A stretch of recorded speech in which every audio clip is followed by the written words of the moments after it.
Yeah, I think that women now standing up for their rights for themselves. I mean, I can't know what it feels like to be you, but same thing, you can't know what it feels like to be me. So yeah, guys, when they're bosses, they're known as a A word. Women, maybe you're just gonna be known as a B word, and until you put your foot down, and you stand, hey, I know what I'm doing, I'm educated, I'm here, I'm the boss, I know what's going on, crack the whip a little bit. Absolutely. So let me tell you guys what it feels like, and I would actually like to hear you all's advice, but it feels like as a woman that there definitely is a double standard in many situations, not just the workplace, but in the personal life or even just in everyday life out there in the street, that when a man is firm and aggressive and assertive, it's respected. True. And people, when I say respect, not only do they listen, there's not really a pushback. When a woman does that, it feels like they get ostracized for that, they get called the B word, they get called other words. It's not respected, and it's like not it is respected like it is with men. So what would be you all's advice to females to try to combat that? Because part of it is also people respecting that, you all respecting that, but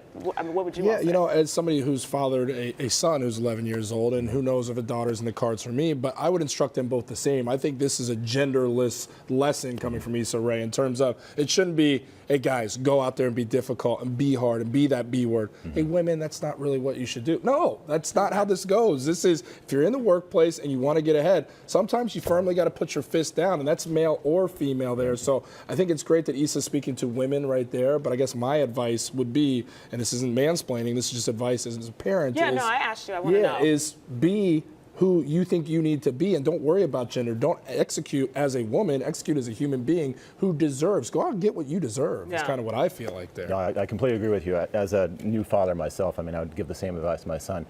Be who you're going to be, and sometimes you need to be firm, sometimes you just need to kind of massage things a little bit. I'm totally in. You would pay for this kind of service? Probably not, because I don't want weird people touching me. But I'll say how important it is, because Cheryl Underwood was just here this week. Yes. She gave me the best hug ever. The best hug. And I read somewhere you're supposed to have like 15 hugs a day. No, it sounds kind of like light and funny, but seriously, like that messes with your psychology and your emotional health. Like you're supposed to be affectionate with people. You're supposed to be shown that you're loved. So if you could pay somebody to do it, it might still have the same effect. Sounds like an escort to me. I hope these people are showering that she's hugging, because that just kind of weirds me out a little bit. Like, I don't know who I'm hugging. I don't know who I'm cuddling with. I don't know what their intentions are, but $60,000 a year? I don't know, I might give my resignation to myself. Yeah, right? Seriously. Well, she is married. I think she's 35 years old. Husband is 34 years old, and he's okay with this because he understands she's not going to allow any boundaries to be crossed. She said she had dealt with a few people who were, surprise, kind of creepy at points with this. But for the most part, she comes from a psychological background, meaning she's had therapy sessions with some of her clients, I guess, so to speak, and she noticed that this physical contact would put them at ease, which led her down this path. I just feel like, okay, one hug, that's probably $60 for like 5 minutes. Yeah. What happens for a full hour with I don't know. Are they holding? Are they falling asleep? Yeah, who's big spoon? Who's little spoon? What's going on? Is there a bodyguard there? I mean, I don't understand that part. It seems really weird to me. You're just continually hugging, laying there, and I guess occasionally sharing your thoughts.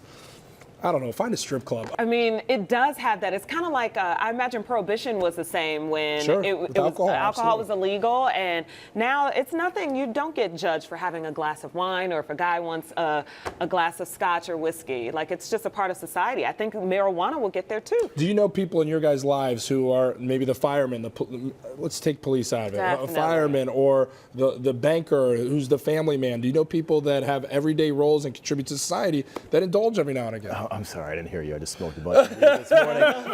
No, I absolutely. Are you very conservative in this one, or is this something you see needs to be absolutely. mainstream? I'd rather be around a pothead than somebody who's drunk, if you ask me. But at the same time, there are a lot of medical benefits to marijuana. There's CBD oils. There's a bunch of things that inflammation and anxiety, and they're giving it to kids with autism and all sorts of things that I think, we need to kind of open up our minds a little bit now. And you don't want somebody smoking a joint when they're driving down the street, but you don't want somebody with an open alcohol container. That's why I want to ask you, because you are the nutrition and fitness guy, and there's a stigma with this that it's unhealthy, it's the obese, it's the lazy, not driven person.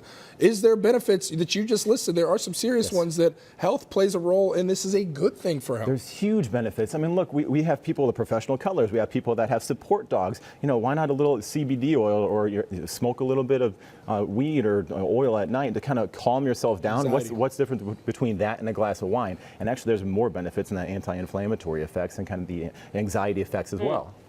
Okay, from the fitness expert himself. Hey, if he's saying it, I mean, it's something to consider. You heard it. Toke on up. What we do know is this is making its way mainstream. So I think for people to gather more awareness and information about it can only help you in making your informed decision if you don't want it in your household or if it's something you want to engage in.